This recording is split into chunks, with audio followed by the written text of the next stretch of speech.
Ito ang kalaban ng pintor pag tag-ulan. Kaso, yung pintor namin, alam ang gagawin. Siyempre, may formula siya dyan kung paano gagawin. Kaya pa, anong mga basic na ginagawa mo tuwing ganito, malamig panahon? Madali lang yan. May blower tayo. Yun.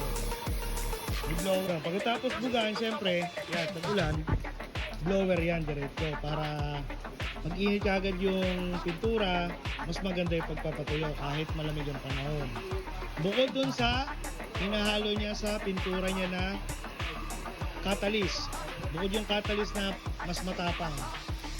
May ginagawa si Kuya Pao dun eh, secret na lang yan. Ayan. Tsaka napakasela na ito sa pintura. Konting gas-gas, alikabok, tanggal agad. Gano'n na pag binaping na. Kita nyo naman sa mga previous na pinost ko kung gaano kaganda yung gawa dito sa aming shop.